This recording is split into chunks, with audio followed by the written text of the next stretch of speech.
Motif pembunuhan Brigadir Joshua masih menjadi misteri. Lantas bagaimana jejak kasusnya? Untuk membahasnya sudah bergabung bersama kami Ketua LPSK Hasto Atmojo Suroyo dan Kuasa Hukum Baradae Deolipa Yumara. Selamat sore Pak Hasto dan Pak Deolipa. Selamat sore. Baik, saya ingin langsung ke Pak Deolipa. Pak Deolipa, apakah selama ini pengakuan dari Baradae kepada Anda sebagai kuasa hukumnya ada keterangan terkait yang bisa mengungkap apa sebenarnya motif Ferdi Sambo memberikan perintah untuk menembak Brigadir J? Tidak ada keterangan apapun juga. Cuman saya lupa cerita kepada teman-teman media satu hal. Jadi pada waktu saya bicara dengan Richard ini, si Eliezer, dia menyatakan keluarganya sudah diamankan oleh Brimob. Jadi Brimob, dari kosanya Brimob sudah mengamankan keluarganya. Jadi keluarganya dalam kondisi yang aman di Brimob, di wilayah Brimob. Pengamanannya oleh Brimob langsung. Itu aja. Tapi mengenai motif tidak ada. Baik, artinya tidak ada Baradae cerita pada keterangannya kepada Anda atas dasar apa atasannya menyuruh untuk menembak Brigadir J? Tidak ada. Sama sekali tidak ada. Oke. Baik, saya ingin ke Pak Hasto. Pak Hasto, kemarin LPSK sudah memeriksa Ibu Putri Chandrawati. Adakah keterangan dari Ibu Putri yang bisa mengungkap soal motif pembunuhan Brigadir Joshua? Tidak ada. Jadi yang bersangkutan sama sekali tidak memberikan keterangan apapun karena ya barangkali masih trauma berat ya. Oleh karena itu kalau melihat permohonan perlindungannya kan macam-macam, itu ada perlindungan fisik, perlindungan prosedural, perlindungan hukum, rehabilitasi psikologis dan sebagainya. Tetapi karena beliau kurang proaktif atau kurang antusias ya untuk bisa memberikan keterangan ke LPSK, ya kami menilai barangkali sebenarnya Bu Putri ini tidak memerlukan perlindungan apapun dari LPSK. Jadi kami juga tidak tahu apa maksudnya mengirimkan permohonan ke LPSK ini. Oke, Pak Hasto, kemarin bagaimana laporan dari tim asesmen ketika menjumpai Ibu Putri pertama kali? Bagaimana kondisi Ibu Putri pada saat itu?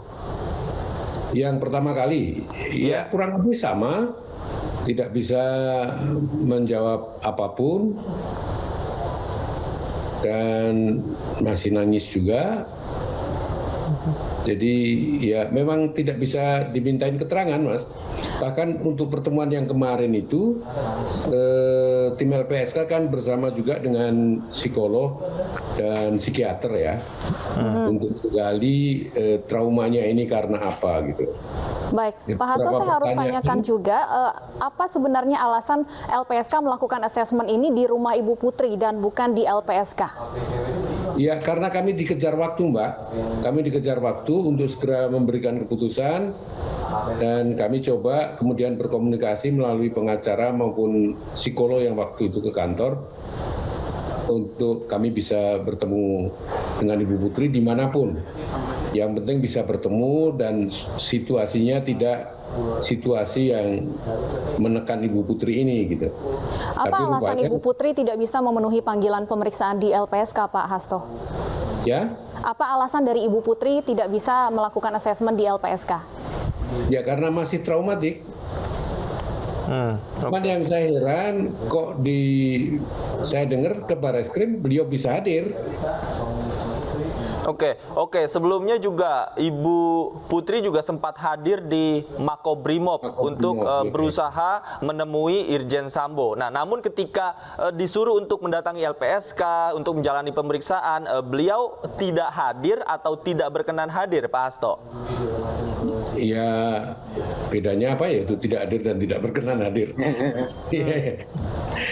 Ya, yang penting secara fisik tidak ada kehadiran Ibu Putri di LPSK, dan ketika secara fisik juga langsung ditemui di kediamannya, beliau tidak bisa memberikan keterangan apapun. Oke. Nanti kita akan lanjutkan kembali diskusinya dengan Pak Hasto dan Pak Deolipa. Namun sebelumnya ini istri Ferdi Sambo, Putri Chandrawati, mengungkapkan dirinya masih percaya dan mencintai suaminya. Ya, Putri juga menyatakan ia ikhlas memaafkan peristiwa yang ia dan keluarganya alami. Hal itu disampaikan Putri saat mendatangi Makobrimob Kelapa II Depok hari Minggu lalu. Saya Putri Putri bersama anak-anak. Saya mempercayai dan tulus mencintai suami saya. Saya mohon doa biar kami sekeluarga dapat menjalani masa yang sulit ini.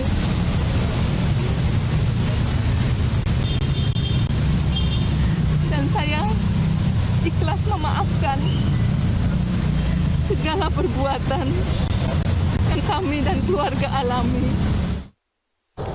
Kami lanjutkan dialog masih bersama kami Pak Hasto Atmojosroyo, Ketua LPSK, dan Pak Dioli Payumara, Kuasa Hukum Baradae. Pak Hasto, ada yang menarik tadi Anda menyebutkan bahwa dari hasil asesmen Ibu Putri ini tidak memerlukan perlindungan sebenarnya. Bisa jelaskan lebih jauh mengenai hal ini, Pak Hasto? Ya, beliau ini kan mengajukan beberapa jenis layanan perlindungan, misalnya perlindungan fisik, perlindungan prosedural, perlindungan hukum maupun rehabilitasi psikologis. Ya, dari keempat permohonan ini, perlindungan fisik kalau memang yang bersangkutan memerlukan, tentunya akan segera berkomunikasi dengan LPSK. Misalnya untuk ditempatkan di rumah aman atau di ya apalah yang bisa dilakukan oleh LPSK. Kemudian perlindungan prosedural, ini kan perlindungan yang diberikan kepada terlindung LPSK untuk didampingi dalam setiap proses yang dia jalani, baik itu di penyelidikan, penyidikan maupun di dalam proses peradilan. Nah ini kan ada, saya dengar yang bersangkutan juga pernah diminta kehadirannya ke Barreskrim untuk dimintai keterangan begitu ya. Nah ini kalau sudah menjadi terlindung LPSK, mestinya dia didampingi oleh LPSK. Tetapi karena bisa sendiri ya tentu saja urgensi kebutuhannya kan tidak terlalu nampak ya. Kemudian asesmen psikologis. Asesmen psikologis ini sudah dilakukan oleh psikolog yang cukup banyak. Dan saya kira juga upaya pemulihan sudah dilakukan oleh para psikolog itu. Nah ketika kami diminta untuk mengadopsi saja hasil dari psikolog itu, kami tolak karena memang yang pertama kami adalah lembaga independen, dan yang kedua asesmen psikologis LPSK itu bukan hanya untuk memberikan perlindungan rehabilitasi psikologis, tetapi yang lebih penting lagi untuk mendalami sebab traumanya ini apa. Apakah ya karena kekerasan seksual atau ada sebab-sebab lain. Baik. Saya ingin kembali ke Pak Deolipa. Pak Deolipa, apakah selama ini Baradae pernah mungkin bercerita kepada Anda, khususnya terkait apa yang dialami oleh keluarga Verdi Sambo di rumah, termasuk dengan kondisi istrinya? Jadi ini keterangan kepada saya sebagai pengacara ya, yang sifatnya non pro justisia, karena bicara empat mata lah ya. Jadi sekitar tanggal 7 Juli itu ada posisi di mana ya ada persoalan lah di Magelang, di rumah di Magelang. Tapi dia nggak tahu persoalannya apa, karena dia dari habis ngantar makanan ke sekolah Tarunan Nusantara kalau di Magelang itu, dia ditelepon oleh ibu suruh pulang, dan si RR suruh pulang juga karena ada persoalan di rumah. Tapi sampai di sana juga dia nggak tahu persoalannya apa di rumah di Magelang. Itu aja yang dia cerita. Oke. Persoalan itu terkait urusan antara Ibu Putri dengan siapa tidak dijelaskan pada saat itu. Ya nggak tahu dia, karena dia ke sana ya sudah nggak ngeliat apa-apa lagi, udah kelihatannya udah buyar. Semua pada diam. Pak Diolipa, saya ingin memperjelas siapa yang ditelepon Ibu Putri untuk kembali ke rumah pada saat itu maksudnya? Si Richard. Kata Richard loh, ini kata Richard waktu bicara empat dengan saya. Pada saat itu di mana posisi Brigadir Joshua? Nah, ketika sampai ke sana, Brigadir Joshua ada di bawah, ada di luar. Baik, artinya Brigadir Joshua tidak datang bersama dengan ajudan-ajudan yang lain. Ya, kan Brigadir Joshua tinggal di rumah. Sementara si Richard sama si Ricky ada nganter makanan tuh buat anaknya Pak Sambo. Gitu. Nah, di luar sana terus ditelepon suruh datang sekitar sore-sore lah gitu kan. Tapi ketika sampai si Richard ya nggak tahu apa-apa, dia paling muda, gitu ya, nggak dianggap kali. Jadi dia ya sampai di situ aja dia nggak ngerti apa-apa. Oke, kapan tepatnya ditelepon Ibu Baradae ini? Apakah pada saat kejadian atau sebelumnya? Waktu di Magelang, sekitar tanggal 7. Sekitar tanggal 7 sehari sebelumnya berarti ya? Iya, sehari sebelumnya. Kan masih di Magelang pada tanggal 7 tuh. Oke. Pak Deolipa, apakah Baradae juga cerita kepada Anda ketika datang begitu ke rumah di Magelang, bagaimana kondisi pada saat itu, Ibu Putri? Ya, nggak bisa ngeliat juga, dia nggak cerita tentang itu. Tapi dia tahu dipanggil aja, ditelepon aja udah, terus pulang. Tapi dia nggak tahu apa yang terjadi. Dia tidak tahu apa yang terjadi. Satu hal, Richard bicara sama saya, dia di rumah itu selama seminggu, dia satu kamar terus sama Yosua.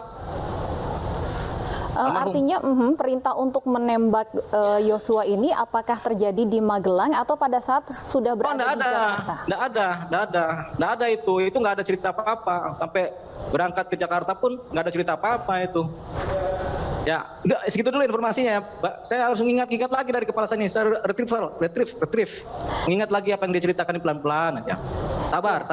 Pak Deolipa, Anda sempat menyebut bahwa Baradae ini dekat dengan Brigadir Yosua.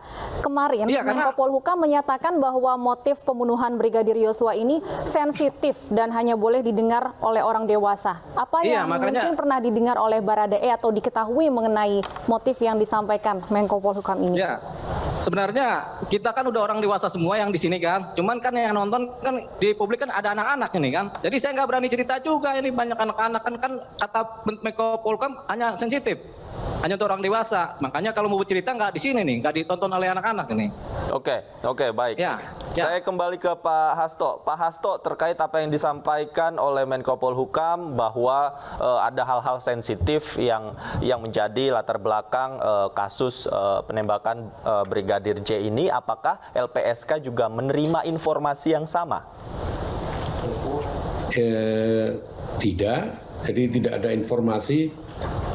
Barangkali kemarin mungkin Pak Deolipa menyampaikan ke salah satu wakil ketua, saya sendiri tidak tahu. Tetapi begini, LPSK kan tidak masuk ke dalam substansi ya.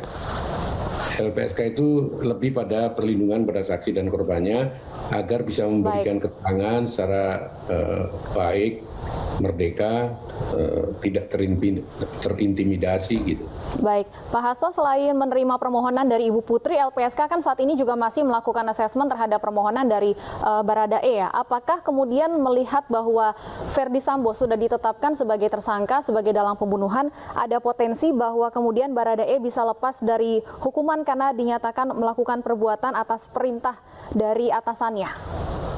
Banyak ahli hukum yang menilai demikian kan. Jadi memang ini ada peluang lah agar Baradae ini bisa diperjuangkan untuk lepas dari hukuman.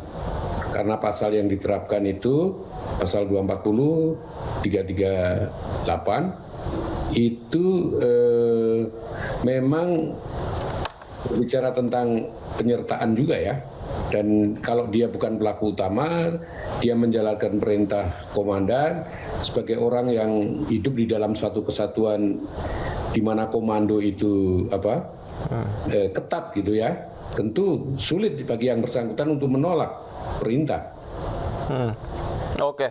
Semoga informasinya bisa meletakkan masalah ini secara proporsional ya, termasuk dalam mengenakan jeratan-jeratan hukum kepada para tersangka. Dan semoga informasinya juga membuat kasus ini terang benderang. Terima kasih Pak Hasto Atmodjosuroyo, Ketua LPSK. Pak Deolipa Yumara juga terima kasih atas informasinya dan atas waktunya sudah bergabung bersama kami di Anyus Sore.